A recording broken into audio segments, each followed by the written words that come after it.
Hi guys, how you doing? I hope you are well, and welcome to another masterclass here in YouTube from the Real Madrid University, the Escuela Universitaria Real Madrid. And for us, it's such a pleasure to have George and Faraz here, that a sporting director must have right now, a role that is very important in the clubs, and that's why we have two former students from our master in football direction and sporting direction as well. So I want to present George here. So I don't want to steal your time, George. So if you want to present yourself better than I can do it, Yeah, feel no free worries. to. Thank you very much, Fran. Um, Thank you very much for having me. Nice to meet you, everyone. Obviously, we don't see anyone, we just see each other and the two other guys. So, my name is Georgi Cepregi. I'm born and raised in Hungary. I started to play there till I was 20. I made my debut as a professional football player at the age of 17. When I become 20, a Belgium side, Soccer Bruges, had the possibility to come over. So I live in Belgium like for 28 years already. I started to play here in a professional football as well. And after when I finished in 2006 my playing career due to injuries, I became an agent in 2009. There was an old school when we had to do the exam, a proper exam, not like now, but there was a little bit different circumstances. Just to have an understanding, when I started, we were with 52 agents in Belgium, maybe around 200 in England. But then the FIFA had this wonderful idea to open everything up in 2015. So in Belgium, become like 970 agents, more than 10,000 in England. To be fair, I wanted to stop. This is how I ended up in 2022. In the beginning of 2022, I become a scout for United World at the moment in Antwerp in Beerschot. That was a second division team. They just got relegated. There was a multi-club ownership with Sheffield United, Kerala United in India, Al Hilal, and Beerschot. And that's how it all started. I started as a scout, and a couple of months later, after everything went well, I became the technical director of Beerschot.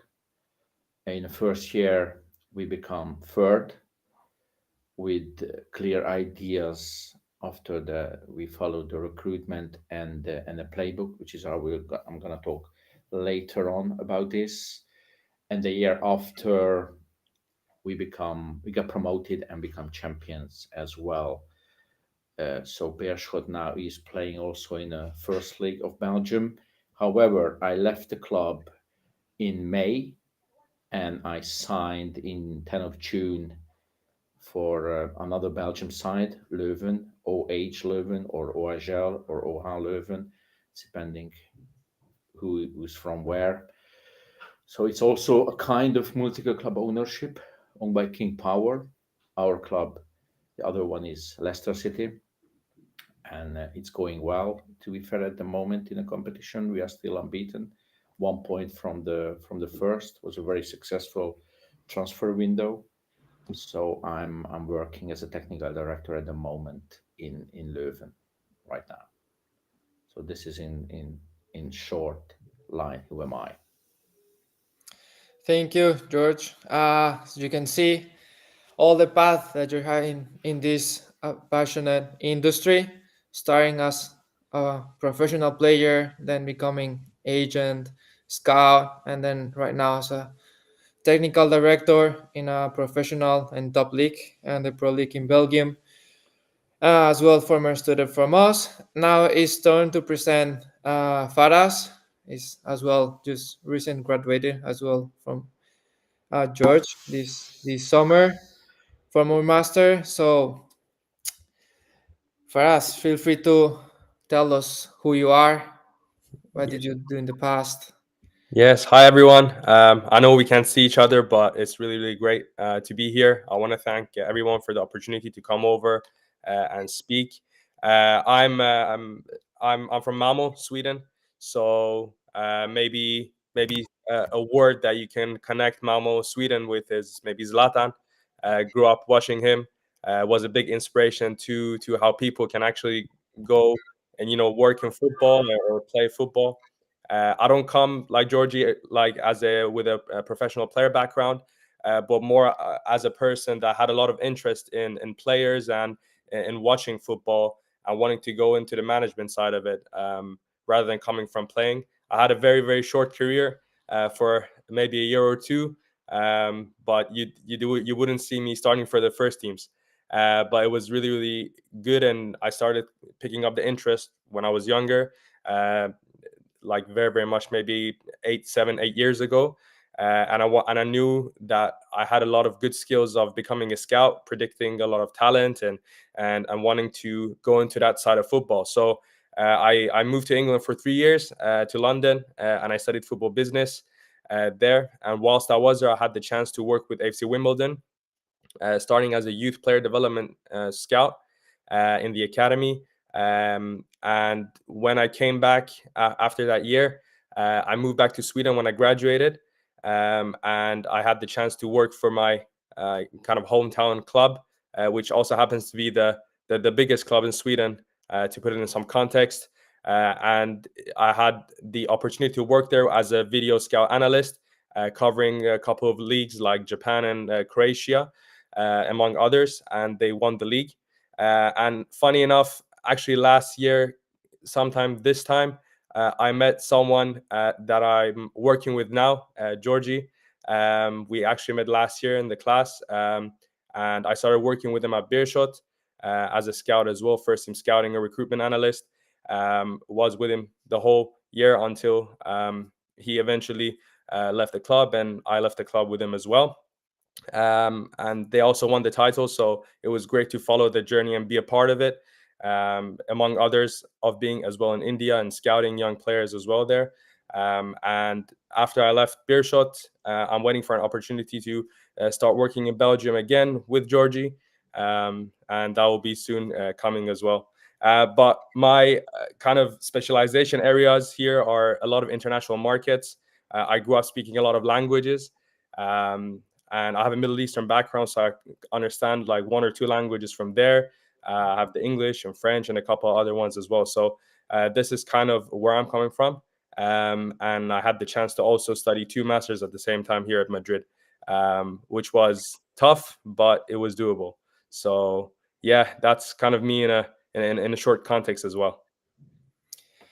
Faras, thank you very much for your presentation. And guys, congratulations for this amazing career as well that is still always growing and coming with new things, as we said as well in the master and with different people, professor and everything, that football is changing every weekend.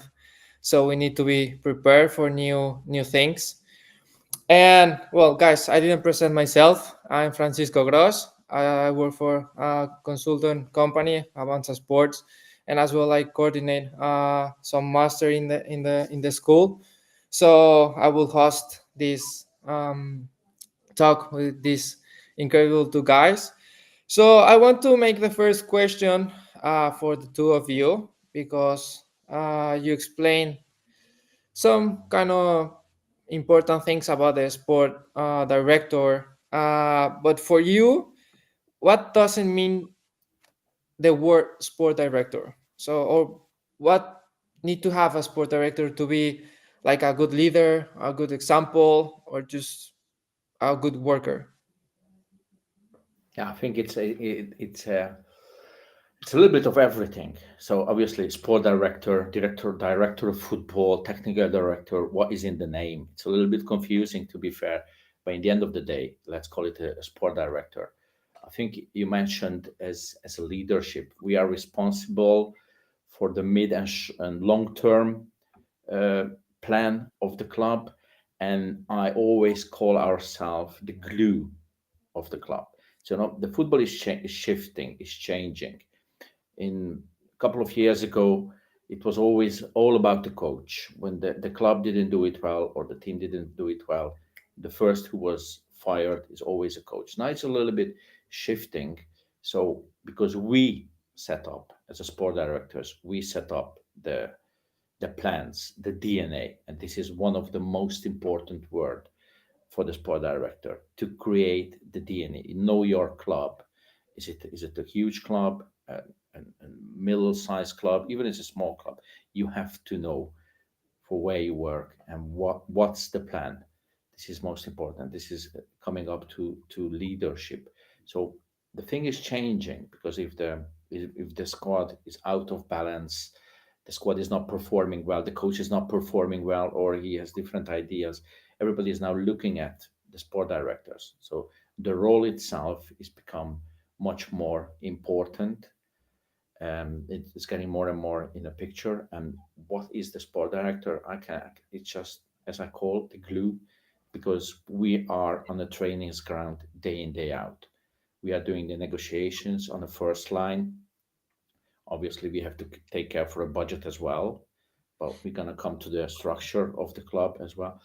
But this is very important to be able to negotiate, to be prepared every day in, day out. It's a lot of unexpected things can happen. It's a wonderful job. It's a very interesting job. It's a very diverse job, but it comes as well with a very dark side of football, which is we experience during the transfer window. You experience day in, day out. Because of the generation is changing, we have to be flexible to that as well. So it's very difficult to define what is a sport director. It's a leader with his everything to do with the sport side inside the club. His recruitment, his talent development, his budget, his negotiations, taking care of coaching stuff, taking care for the players one by one. So it's a very complex job, to be fair. It's a wonderful job, but it is coming with a huge pressure. And and I understand that a lot of people, maybe inside the call, they're listening now, everybody has a desire to become a sport director, and it's very good, but you have to invest in yourself, start from scratch, start from down, invest yourself, and then if it goes well and you stick to your plan and stick to your ideas, and then it can be very successful, to be fair.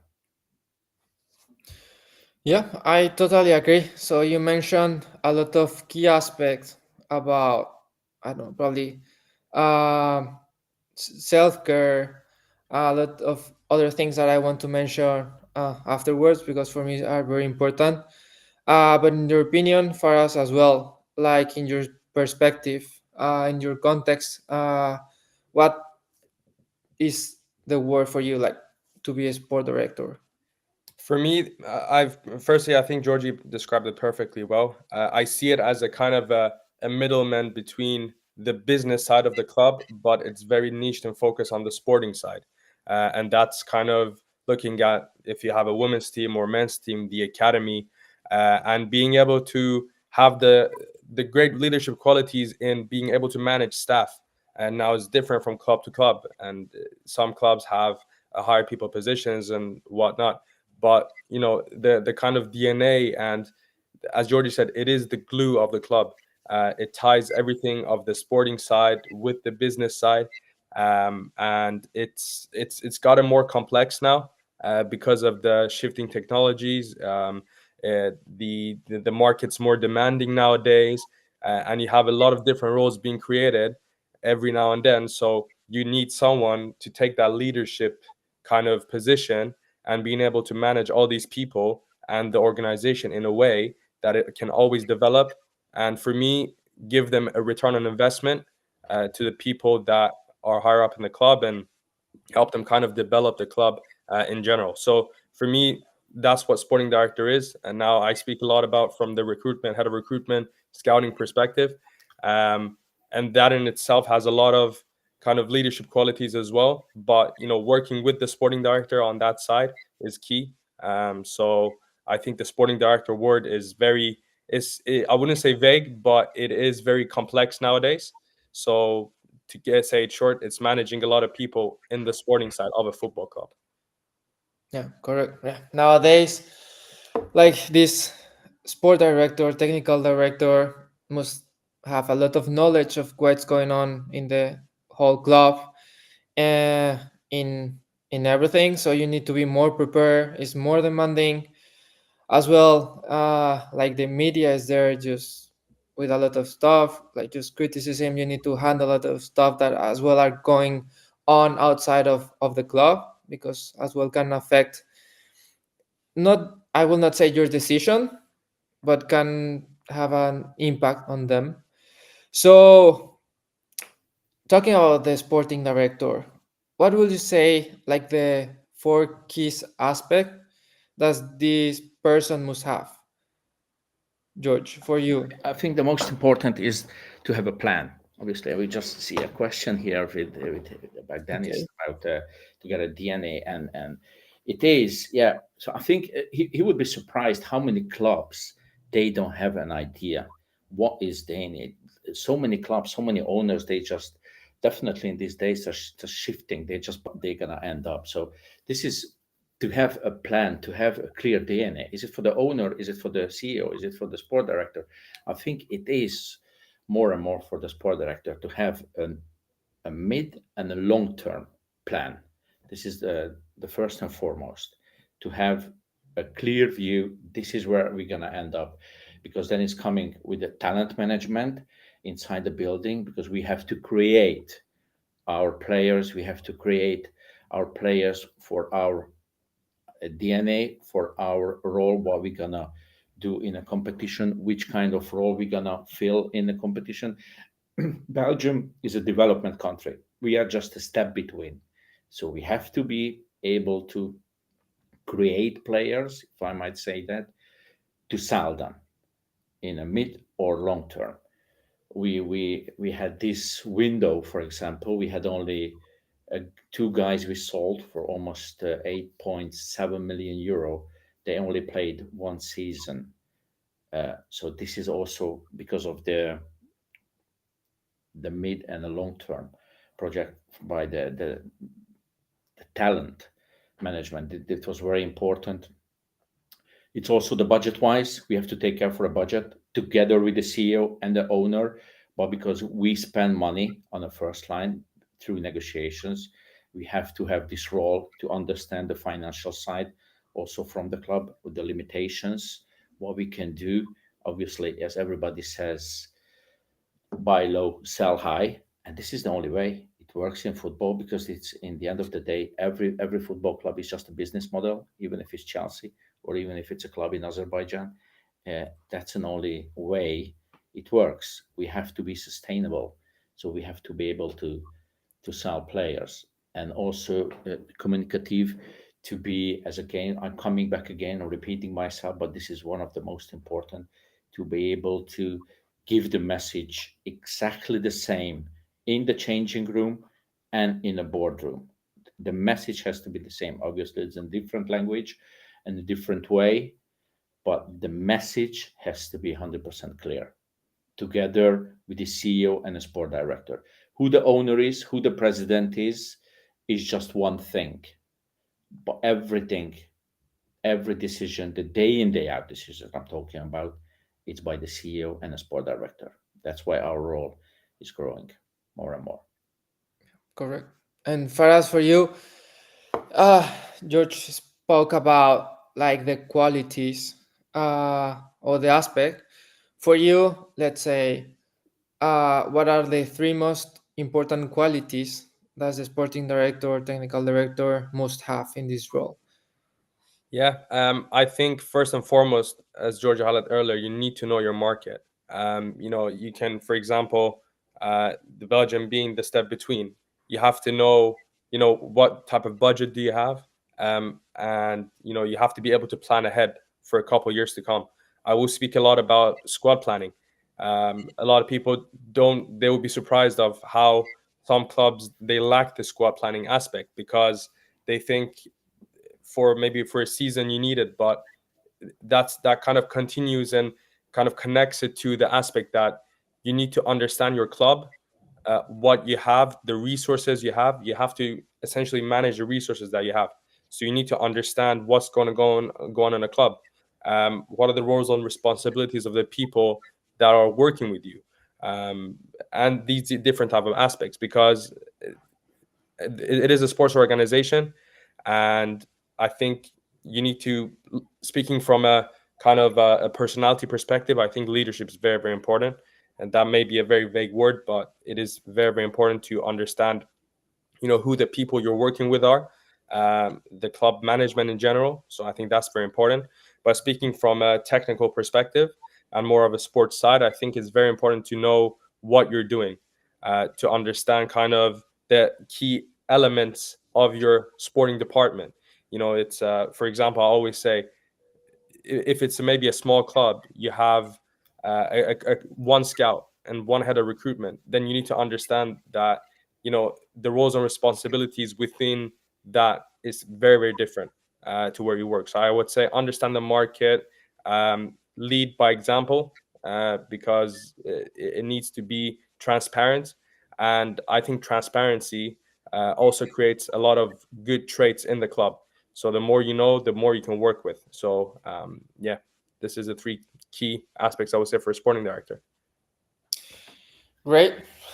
Yeah, I like it. And just going back from the first question that I did to you guys, George was mentioned about like self care and how we need to take care about ourselves as well. So we know that in sport we have like sports psychology, the physiotherapist. We need to take care of the players' behavior outside the field, like the invisible training and everything. So we focus a lot of on the players, but what about you guys? So how you take care of you during this process or decision making? For example, George, behind the scene, we were talking about your summer, this 12 weeks of hard work, high intensity, like fast decision that they need to be like proved with players or changing things, whatever. What do you do to take care of like yourself? Because we know like players can just, I don't know, have different lifestyle, but for a sporting director, what do you do, guys, for just kind of relax or just be like focused for take the best decision? Yeah. So on a personal side, you mean? Yeah. Yeah. So obviously, it is. This is what I was talking about. That it's that maybe some of the people are underestimating this transfer window, but this is 12 weeks under huge pressure because of as I was talking about the generational thing. When I was a player, and maybe a lot of people are from my age in this call. So when the coach or we didn't play, or the coach said no, you have to do more. Our first reaction was we do more. Now in these days, if the player is not playing maybe 1 week, the second week he's calling his agent, he wants to leave, he wants to go to another club. So this is constantly shifting. The first and foremost, we have to be always prepared. I'm always telling, expect the unexpected. This is no other way around. We have to be prepared in every circumstances. Personally, myself, how I taking, I'm really trying to go to the gym twice a week minimum. I meditate in the morning. um, I'm really focusing on my food because it's 12 weeks. I'm not kidding. And maybe people can say, wow, yeah, it's okay. It's a lot of money involved. No, it's under huge pressure. To be fair, in the beginning, I can handle it. 80% of the time I can handle it, but it happened twice. For example, in this window that I blew up the deal, after the medicals, after everything was just about to sign, but because of the dodgy agents, they just want to ask more money and more money and more money. I blew up the deal, and the player was sitting 2 meters from me, and I said, "Okay, sorry, but you can leave back to the club. Everybody's out of my office." And then we could turn it around because the CEO took it over, but it is coming with a huge pressure, the pressure that it can take you down if you don't take care of yourself. You're absolutely right. There is not much time to relax. So I would lie if I there is no day off. I'm not kidding, because it's we have to get the right players in. We have to get the players out. We have to be aligned with the coach. So it's every day something else. You can't enter in the club in the morning and just to say, okay, let's have an easy day. No, it's never a boring day during the transfer window. um, I'm talking a lot with other sport directors from everywhere in the world, as I'm involved as well in Association of Sport Directors. So I'm in the board. So I'm talking from Monaco till Manchester United, Newcastle, Feyenoord, and everybody experiencing the exactly the same. This is makes me a little bit relieved that I'm not the only one who has to take care of this is very dark side of football, because of the agents, because of the pressure, because of the players, because of the parents. There is no good recipe. Everybody's reacting differently, but this is not something that you can just underestimate and okay, let's be a sport director. No, but if you are well prepared, if you have a short list which is coming from the recruitment side month earlier, then you are always in charge. You are always in a stronger negotiations position because you have a short list. What I do, for example, during the window, I got always three, four names for one position. That I can drop players easier. But if I need somebody, if I'm not prepared well, I didn't do my homework well, then the other side is in charge because they know that I need them. So the price is going higher and higher. But when they feel that there is a real competition and I am very transparent, so this is something non negotiable, be honest, even if it's very uncomfortable, always be honest. Listen, it is what it is. It's take it or leave it. I got this number because you know how far can you go financially. Obviously, it's in the game to go a little bit. I'm not a kind of sport director who goes round and round and round. I know my budget. I go a little bit lower, obviously, but it's just I can make a deal in 5 minutes. I don't like it. Just go rounds and mails and no, I don't like it. This is my kind of success as well in the last 2.5 years. To be fair, if I might be that arrogant, but I don't go rounds. I know everybody knows if you are busy with your job, you know the numbers, you know who's earning what in Serie A, in La Liga, even in the G League. So we don't have to bullshit each other. So this is how but you have to be always very well prepared.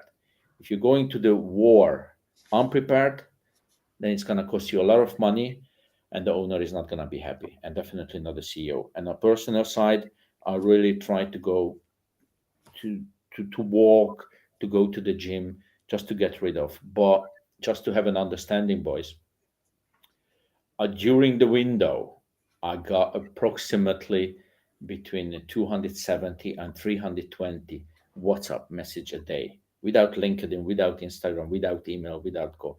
Just I'm talking about WhatsApp. So imagine the noise. So you have to be very aware of what you are capable of. And sometimes I'm losing it. Yeah, sometimes it can be loud. Sometimes it can be very, very hard. But that's in the game. Just be well prepared and be prepared for the dark side of the football. It's a wonderful industry. I can't imagine better job, to be fair, because we are going in nice places. We're meeting very nice people. The network is just growing, but sometimes it can be very dodgy and it can take you down for sure. It can take you down. You can't underestimate that. Yeah, I totally agree, and I like how you express yourself and all the transparency that you do. like and how you speak, this is like the real technical director. So guys, feel Try to be. uh honored to have here George as well, Faraz, because for us this is a technical director. So what real technical director, the ones that speak clearly without like lyings, and they go direct to the message. So this is very very important. And for us, George was talking about like as well like the scouting department and other department that works along with the technical director. So for you, what will be the perfect organizational chart or the structure of a club? Yeah. So firstly, if you're working in the recruitment department and you're reporting to the sporting director or technical director, as a head of recruitment, I think speaking from that perspective, for me as a scout and as a someone that's been in charge of a lot of and had a lot of responsibilities in recruitment in general, I like to look at stuff in very different ways. It can all be from looking at different data points. So therefore, you need data analysts. You have to watch live scouting. So you need, and if it's a bigger club, you have a lot of scouts. You have to be able to, as a chief scout or head of recruitment, go on your own intuition, but also be able to work with the people that will provide you with the best information possible. But you also need to look at the scouting side and recruitment side from a perspective of mental and physical. Um, Mental for me is something that's very very important. Mental and social. Um, you can have a player being good. It's happened in the past. You have a player, you watch him on video, you watch him live, he's great. But once he starts signing, he starts signing for the club, and he starts training and wanting to play matches. He's turning to trainings up late, and it's not the right mentality. It can be very dangerous. And ultimately, as someone that is running like the head of recruitment, the recruitment department, you have a sole responsibility of providing the best and most accurate information to the sporting director. So when I worked with Georgia Beershot, for example, I was ready during the transfer window in the winter, especially on deadline day, so that we were watching, I don't know, like 30, 40 players at the same time. And you have to be prepared. You have to be able to assess it correctly. Um, and therefore, well, that was a smaller club. But if you go to a little bit of a bigger club like Leuven, for example, for me, an ideal department, as I said, would be to have someone as data analysts, because you, as a head of recruitment or a chief scout, have the responsibility of filtering down everything and give out the best information to the sporting director. Otherwise, if it's too much information that you're bringing in, it will not really help out to plan ahead, and it gets very stressful. So I think it's very important to be able to filter it down and be very, very prepared. So a month earlier than intended is perfect, because something happens, and it will probably happen because it's such a hectic industry. You have to be prepared. And speaking from a scout's perspective, you have a lot of sleepless nights. But for me as a scout personally, this is what I love doing. There's nothing else I want to do. So you have to be able to be ready to just take it with passion, drive, and work with as many people as you have in the organization, because ultimately they're your resources, and you have to see them as your help. So they're helping you get the information you need upwards, and I think that's very very essential. Yeah. And George, like based in your experience and working in different clubs, for you, what's the your perfect like structure in the club? So, and as well, I'm curious, like who is the person that you talk the most during the The year in most the club as well? is obviously the CEO. Okay. CEO is for me the most important guy next to me, because every decision, obviously we got an owner. Every club has an owner or president whatsoever, if it's a multi-club ownership or whatever. But the CEO, he's there day in, day out, and the sport director is there day in, day out. So the most contact I have with my CEO, and obviously with the head coach. The decision making, it's happening between the CEO and me. It's very strange because obviously everybody is as a head coach, but in these days, the head coach is just getting the shortlist. So for me, we got a president. In our case, I'm coming also from the multiple club ownership. Now it's a kind of multiple club ownership, so it's a little bit different, but the idea is the same. We had a Saudi prince, a royal prince at Bershkot. Now I have a gentleman from Thailand, from King Power, and so he's the guy, but he's not involved day in day out. Absolutely not. The royal prince wasn't involved day in day out. And this is also coming back for the DNA. It's not one size fit all. Not every club, even it's a multiple club ownership in England, in Belgium, in India. It's not one size fit all. It's not because we have one owner that everybody is doing the same. It just can't be because it's just different. So my most important guy is the CEO because he has the budget. He has the decision right in the end because he can overrule me even if I want to have a player. And also obviously the scouting department, we got, in our case at the moment, we got twice a week a meeting with the head of recruitment. It's just to update him. The scouting department knows exactly what we are looking for. This is also important, not just to watch players. We got clear metrics, we got clear profiles, how the keeper, how the central defender, how the wingbacks has to look like, what is the maximum speed, what is requirement for the height, height, what is the requirement, the progressive passes. This is, I mean, it's not easy, but they have a clear boxes that every player just have to check it. And then, so I'm talking twice a week with one-on-one meeting with the head of recruitment, update him how we are, how the negotiations are going. But day in, day out is the CEO. He's not always involved in the negotiations, but in the end, he's always there. Regarding the coach, obviously, he knows, or we know, what he needs. He has a desire. I need a left-footed center back. I need two creative wingers, and this is my job to provide them. It doesn't mean that in every not name, every profile I'm calling him. I'm calling him in the end. Listen, I'm very close to close this deal. This is the boy. I give him a number and they have a one-on-one conversation. But he's not involved in the whole process because the idea of this DNA, the idea of this playbook, that every club supposed to be coach independent, how they work, because the coaches are coming and going. Mainly the coaching these days, what it's from 8 till 11, 14 months maximum that they are there. So imagine that you always listen to your coach and you are not sticking with your idea. Then I always telling the club is like a cruise ship. We could, we are not a speedboat. We are not just going left and right because this is what happens sometimes when you have a Portuguese coach. Okay, let's do everything on a Portuguese way. Now we fire him.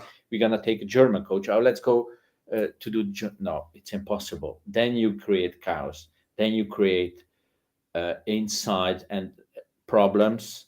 No, this is your DNA.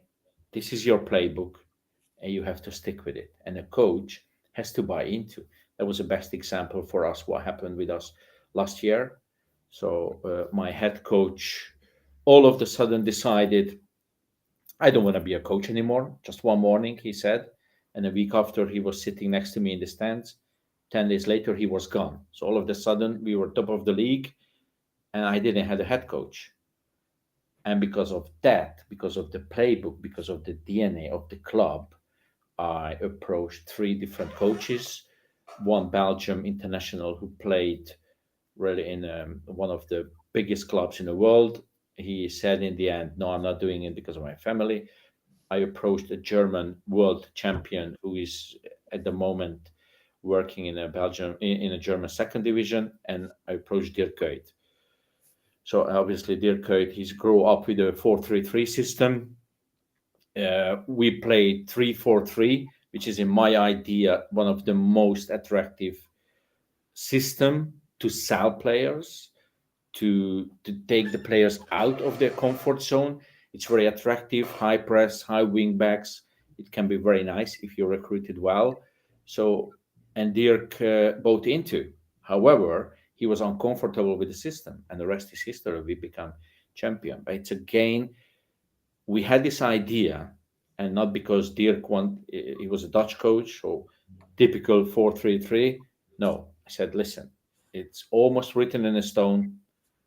Your profile, very, very good. We got 75% because of the playbook, because of the DNA, because of the result of the recruitment. If you bring 25, it can be a success. This is how it happened. I'm not telling you it's going to work everywhere, but what you can see, even, okay, Liverpool, let's take Liverpool. The system is not going to change. It's not because it's somebody else is sitting on a bench that it's all of a sudden changed. No, the idea, the DNA, it's exactly the same. And if I But may for step in as well, um, to George's point, it enhances the recruitment department as well. So when he brought in Dirk Kuyt, I already knew what the club wanted, what they did, and he provided me with a playbook, and I was always going back to that because it's important to understand what Georgie created for the club with the DNA of a club because it just enhanced my kind of recruitment process as well. I was filtering down players after players depending on what Georgie asked for. He was saying, "I wanted, for example, a wingback that was had maximum speed." You have to filter it down, and you have to put in the profiles there. So the only thing it does, it just enhances it. And as Georgie said, if you change, like for you change head coaches from right to left, and you're changing the system, it not only does it kind of make it difficult for the sporting director and the head coach itself because of the resources you have in the club, but also for the recruitment department. So it has a link to each other with that. yeah, Yeah, yeah, fantastic. So in the same line, like just talking about like as well the recruitment process of players and coaches for us, uh probably all of us or a lot of people just think about scouting players. But what do you do like when you need to scout a coach? So when you need to have a plan B, plan C, when other coaches like in the line or just bad results and have different offers and you need to look for other coach. So guys, what do you do while scouting a coach? What's the difference between scouting a player and scouting a coach or a technical staff? yeah. That's a good question, and this is to be fair, very, very difficult because it's a sensitive thing. However, I got Oscar Garcia at the moment. He's an ex Barcelona Valencia player. He's been a huge player. He's been coach at Brighton, Maccabi. He's been Olympiacos, Reims. Now he's with us. But as I said, it's shifting so fast. So imagine we are doing well now. So we are unbeaten, doing well. Oscar has a very good name in Europe. Uh, in the next international break, he could just be gone to Saudi Arabia, wherever country. I don't want to lose him, just to be clear. I don't want to lose him. We have a good relationship, it's working well.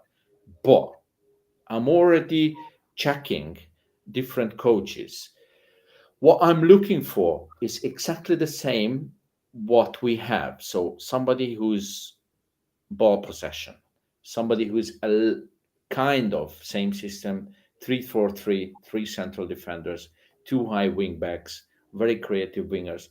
This is what I'm not going to take someone who's written in a stone in his head 4-4-2, 4-3-3, this kind of things. No, obviously, the one we end up, and I want to give a chance for some young coaches. I'm looking, for example, at the Salzburg Academy. I'm checking, and there's a lot of platform where we can already do that. I don't know if I might say the names of the platform. I don't know. Obviously, they didn't pay money for it, so they're not gonna get this chance. But there's a lot of platform to be able to be creative. And just like with the players, I have already a short list or four coaches. The reason I said it's sensible because I have a head coach. So imagine I start to the conversation with the coach. What if? It can, again, if I'm not honest, if I'm not transparent, then he can say, oh, wow, he has a head coach, but he's already talking to another one. So I'm always talking, what if? Listen, I have a head coach. I'm very happy with it. But in case if something's happening, your profile might suit for me. Can we have a coffee? Can we just have a free conversation? It doesn't mean that you're going to be my head coach. That's why, if you understand this as a head coach, as a person, as a human being, then you might be my guy. But if you start to think, oh, fuck, he's going to cheat me because he's already doing with another one, that's a wrong approach already. It's exactly the same with the players. We are already talking to players that they are playing somewhere else. So what's the difference with the coaches? The players, coaches just coming and going. So this is also a kind of intelligence to understand it. But I do uh, have conversation already with coaches, but only in what if sentences. Yeah. So Farah, do you want to add something? Yeah, I was just gonna say that the players is the same. It's also what if, I work a lot with squad planning, and what if a player leaves? What if a player gets injured next month, and you haven't maybe planned for a couple of months forward and ahead of something. So you already need to, if you have the summer window, you need to look at it in the winter window, and you have to plan accordingly, because what ifs is a lot. Players have injuries, they may want to leave the club, it could be anything really. So I think it's a kind of a saying with the coach. It's, you have to, maybe you don't speak to the players as much, but it's more of looking at the markets and looking and be prepared. What if something happens? You have to be able to have a plan for it, have a lot of discussions and conversations with the ones above you, like the sporting director, for example, with Georgie, um, and then you have to just execute the plan. So it's all about being prepared and handle those what if situations as well as you possibly can. Guys, we have a lot of questions here yeah, in YouTube. So, guys, thank you very, very much for making a lot of and very good questions. Probably I will start making some of them. And just regarding this about how to recruit players in early stage, I have a here a good question saying like, what is the best or the first step to sign a player in this early stage, so when cannot be so expensive or other clubs can be like interested of in her or him. yeah, that's a very good question. To be fair, our window closed on Friday, so on the 6th of September, and we already started on Thursday. To know, we need, for example, I will be very transparent here. We need a left wing back for December or January 1st. We need a left wing back. So we already have the names. As sooner we start, some of the people are not going to be agree with it, but sooner we start, I think the sooner we can take over the players. So let's say I'm already talking to players for next season to sign in 2025, because I know this is they are coming to the last year contract, so they are obviously young people. It's going well at the moment for us, so we are more attractive. Imagine we are in the bottom of the league, then my situation is going to be much more difficult. So as sooner you start with the shortlist, the price can be lower, because as we getting closer and closer to the transfer window, every agent, every father thinks, okay, now it's a jackpot. He's a free agent, and then we can ask what they want. We can ask the stars from the sky. No, it's not working like this. It's not anymore. So I would like to start. I'm starting already. To be fair, for example, the 20th of September, I got 3 meetings with 3 potential young players who's going to sign in 2025. So the sooner you start, the sooner your homework is done.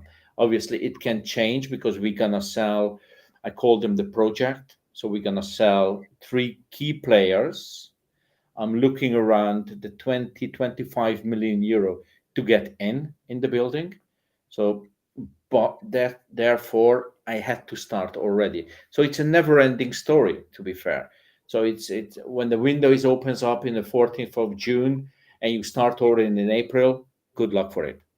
You're never gonna succeed, or it's gonna be a nightmare because the price is just higher. No, we know already. We have a list of the players who's gonna end off ideally for the club, the end of contract, and we're already approaching them. So sooner you start, the lower the price is. This is my experience, and Yeah. everybody wants certainty. Everybody has a big mouth. Now let's wait. Now everybody wants certainty because the uncertainty kills the players in their mindset. That's for sure. Yeah, correct. And yeah, I have other question here. Said like, uh, yes, probably for you, George. He's talking about like this multi ownership, and he asked about how much space does the sporting director have in terms of building this DNA separately from the main club, or just The, change the question just about like how much space like you have in your club to build the DNA. everything, to be fair, as I said, yeah, this is a multi-club ownership. So it's like, let's say, Citigroup. They got 14 clubs. Every club has a certain identity. It's not that they are from Australia to I think in Japan, even they have in India now a club. So it's always individual. So I have a lot of freedom to create my DNA. And I'm DNA talking about, let's say, Leuven. Leuven is a 90,000, a city of 90,000 citizens, 50,000 students. It's a very young, energetic city. So the DNA means that the city has to be the mirror of the field. It's just no other way around. And obviously we got Leicester. Leicester is a completely different city, like Leuven.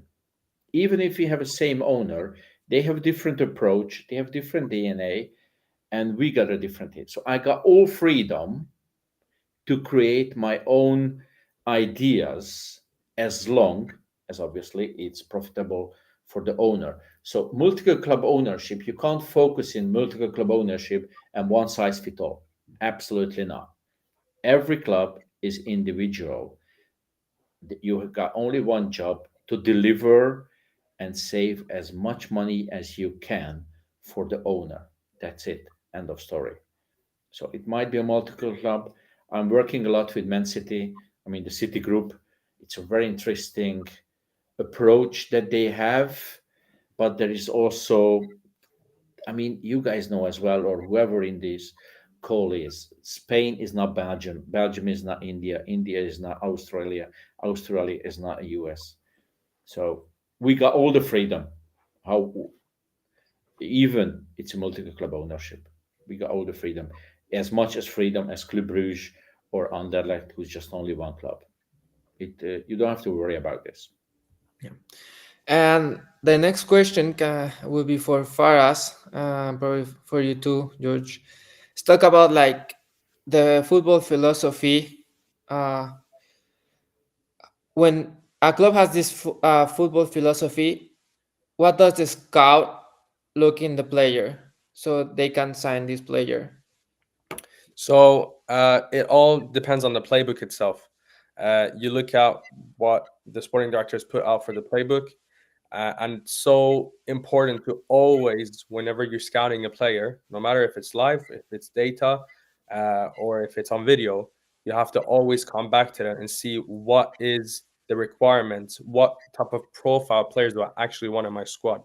Because for me, if I recommend a player that doesn't fit the DNA or the profile of the guy, or even doesn't have the potential to fit or get trained, if one bad egg might destroy, and maybe some people don't agree with this, but one bad egg may kind of take down the other top of the squad as well. Maybe you want a wing back, but his fitness is not good enough to run up and down the pitch. Then you're exposing, for example, your center backs, and then you might concede a lot of goals. So I think something very important there is to take a look at the playbook, the philosophy that the club has. But also, as Jordi said, not all clubs, leagues, countries are the same. You can't, for example, compare Sweden to Belgium because it's a completely different, competitive system there. It's a completely different market, completely different type of players. Even though it's international, it's a completely different atmosphere. So it's always important to put in everything into the context. But I also think that it's always important to come back to that. What is required for a player to be, for example, a Leuven player, or what is required for them to actually be able to start for the club or to play for the club. So I think having that in mind and going always back to it helps a lot. Yeah, indeed. So generally, obviously, this playbook, yeah, it's okay, but obviously, you got some opportunities sometimes that you have to take it, even if might not fit in your idea in your scope. By then you have to take it. In my world, is 33% data, 3% live scouting or video scouting. Live scouting, I mean, 2 times at home, 2 times away, and 33% of mentality screening, which is mental screening, which is we do in the end. That's how you get 99, because it's never 100%, because it's only one Messi and one Cristiano Ronaldo. They might be 100% players. So this is a little bit of everything together, but sometimes you got just an opportunity that you say, wow, this guy has something special, something which is not teachable, that catches your eyes, the spark. You just take it. It fits in your playbook, maybe not, but this is an opportunity, and then you take it, and you take the risk, but you take it. So it's not written in the stone, guys. Obviously, it's just giving you guidelines that we have to follow, but sometimes you have to take the opportunity. And yeah, maybe we go for a left wing back, for example, to watch, but all of a sudden you see a different guy on the other side of the pitch. You say, wow, I have to have him, even if I have enough players in the squad. But this is what I'm talking about, the opportunity, and you just take it, just go all in, and just take it. So that's a nice side of football. How many players were not discovered like this? So I think it's just be prepared and look around with your eyes open. Yeah, I agree. And saying that about like just the momentum of taking this decision, right now there you know that there's a lot of technology, a lot of data, like this big data, the video analysis, a lot of things with technology. And as I always said, for me, it's important to know the correct like number in that case or something. But like in that case, the person or the sport director will have the last decision on it. So in your career or in your club, how much is this technology important, or how does it affect on your decision? It's important because this is the filtering. As I said to you, there's so many noise in it. So we are very well spoiled. For example, if I take Leuven, we got a KU Leuven. I think it's in the top 10 university in the world. So we are using the data technology of them. And to be fair, guys, I'm meeting them twice a week. I'm not kidding. I mean, I'm sport director like for 4 years.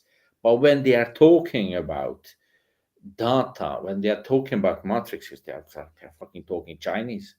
I don't understand the thing. And I'm not kidding. I'm not ashamed to say that. But the guys, they just insane, so high level, such a high level. I just feel so stupid when I'm sitting there and they are just talking about this and that. Just sometimes I tell them, guys, just stop, please. Just talking my language, easy, calm down, because I just don't fucking understand what you're talking about. They're so good, but the data guys, I'm begging always to them, because they have a matrices. They have a matrix. Let's say central defender 190, maximum speed not less than 30, 32, 34, progressive pass 75%. This kind of things, and they just put everything in it, and they just screen it. But I'm always telling them, please don't watch games. Just come with the numbers. Just come with the numbers. And then I got scouts. They're gonna watch the games video and live. This is very important. Every department sticks with the with their idea what they have to do. But the data guys, they are very, very important because they cut the noise. They cut the noise already out because every agent, and I don't want to throw them in front of the bus, the agents, because that's a lot of very, very good agents. It's a lot of dodgy one as well, a lot of stupid ones as well that they just don't understand. They don't want to understand it. But the guys from the data analyst, they are very important because they cut the noise. Because every agent has a Messi or Ronaldo at home, 100%. So when they are approaching, I got a very good center back. Yeah, good for you. But what does it mean for me? So that's why I need those guys. I need my data guys as much as I need my main scouts, as much as I need my mental health coach as well. So it's just a teamwork. It's it's not one without the other. It's not working like this. Absolutely not.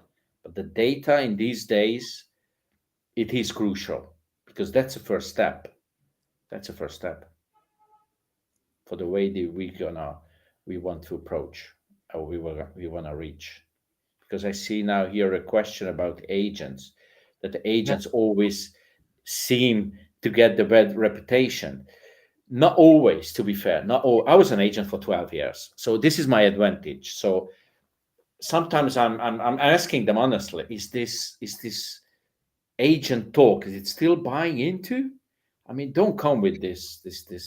Yeah, he can sign somewhere else, and you have only 48 hours. Then I say, just sign fucking somewhere else. I don't care. Just go.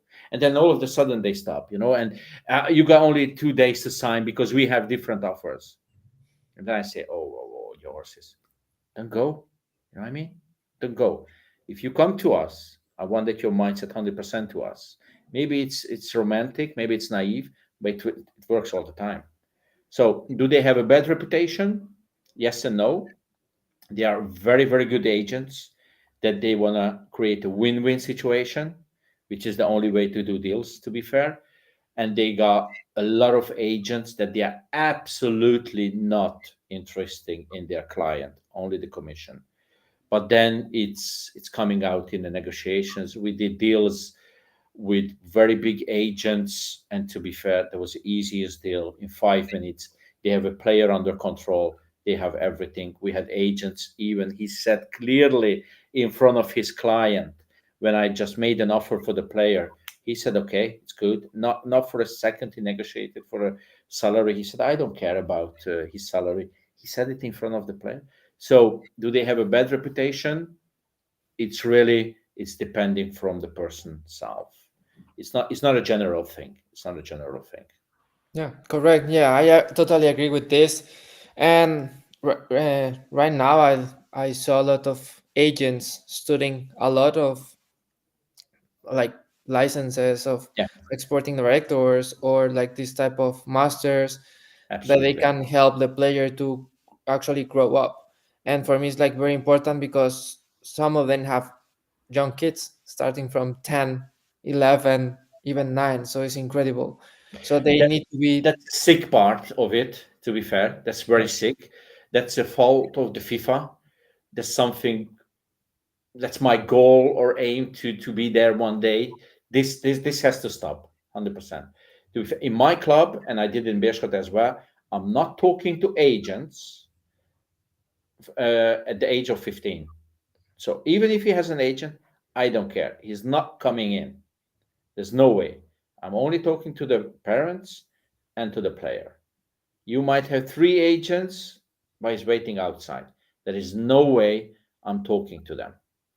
So it's just insane. That's sick that a 10, a 12-year-old player, I mean, player, it's not even a player, it's a kid, it's his child.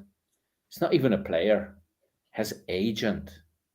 I mean, I would have serious questions for the parents as well. That are you yeah. it's just insane. That's sick. This is sick. It's nothing to do with sport, guys. It's nothing to do with sport. It's nothing to do with with with with career planning. nothing to do. Yeah, we It's can just being do. stupid. Just being stupid. We can do other chat talking about like football Yeah. promotion or something like this. So can be as well very interesting. So guys, we're running a little bit out of time. We have a lot of questions. I try to ask them or just trying to make you answer their question Um, as well. well, I would say everybody who's in the call, he can reach out through LinkedIn. Just text me that he was in this call, and I will always answer, because I see Aisha has a wonderful question. Is this industry easy for a woman? Yeah, yes. Why not? It's depending of your mindset, Aisha. It's depending of who you are and what really, what's your approach. Is it easy? Is it easy for men? No. Is it easy for women? No. Is it easy to get in? Yes. Is it easy to get in for women? Yes. It's nothing to do to be a woman, to be fair, because what I'm experiencing lately, a lot of clubs are looking for women, which is I do as well, because they have a different approach. They are, and it can be very interesting. So I would say to Aisha, I see, just go for it. Reach out to LinkedIn. Whoever wants to reach out to LinkedIn, I will always answer. Maybe we're not in the same day, but I always like as answer whatever question you have, because Yeah, this is how I get a chance once to get in, and yeah, I just want to help out. Yeah, this That's is no to add to problem. that. This is how I started my kind of professional career as a scout. I reached out to Georgie last year. So a message to everyone is don't be afraid to reach out. No, it doesn't mean that I will take Yeah. everybody in the, but I can help you do's and don'ts. I Yeah. mean, I don't have all the answers. I didn't invent it hot water, but yeah, it's just be you and be honest. That's it. yeah, guys, and to make the last question for you, why did you end up to sign up for the master at the school? Why did you choose this decision? Or far as George in your experience, why did you say like, okay, I will do this course? So as well for to take the first step, like I think Xavi was asking what to do for to take the first step in this industry. I think for personally for me, besides the understanding of what it actually means to be a sporting director or what it means to work in that department, it was also the networking. I think it's crucial that people that are in the class, for example, they discuss a lot of stuff, and you learn, or I personally learn a lot by speaking to a lot of people, from their personal experiences or from what they do at their clubs and everything. So I think it's super important, firstly, to kind of have the knowledge of what you need to know, and to become a first step of becoming a sporting director. And but also what's very important for me was a network, getting in, speaking to a lot of people. um, it's just the more you know, the more you can utilize it, and it's such a big advantage. The more you know. Yeah, I'm getting darker and darker. It's not. It's not. I just see it now. Uh, so obviously for me was as well, very very interesting just to grow and know. And during the course, uh, we were talking about sporting directorship and football coaching. Was almost every angle, we touched every subject during this 9 to 10 months. Was very very interesting. Started from the Spanish approach, English, Scottish. I think Croatians were in the building Portugal. from Denmark. Was very very interesting. Everybody had a different. The basic idea was always the same, but the approach can be different, and it was very very interesting to get ideas, to grow in a network, to see coaches that they are doing in European leagues, that they get relegated, they get promoted.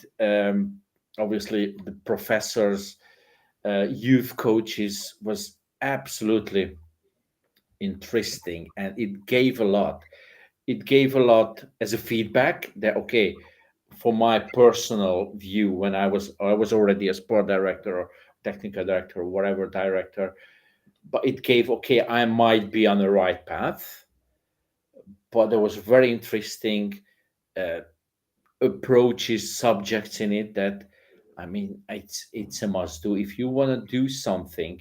And it's not to promote. I'm not kidding. I'm not bullshitting, because I'm not. It is something that it gives you a huge amount of extra knowledge, or confirm the knowledge that you already had. It's very important to do it. It's very important to do it. Yeah, guys. To be honest, I enjoy it a lot, and I would like to do another session, like talking about other stuff Yeah. with you, because I enjoy it a lot, as always. So for the audience, as George and Farah said, you can follow us in the social media, answer all the questions that you have, helping you like finding the right course, like answer any question. Feel free to reach out. Thank you very much one more time to hear us, and hope to see you soon. And guys, take care. Thank you very much for your time here. And yeah, until next time. Thank you very much. Thank Thank you. you. Thank Thank you. you. Take care, everyone. Bye You bye. too. Bye Bye. bye. Bye bye.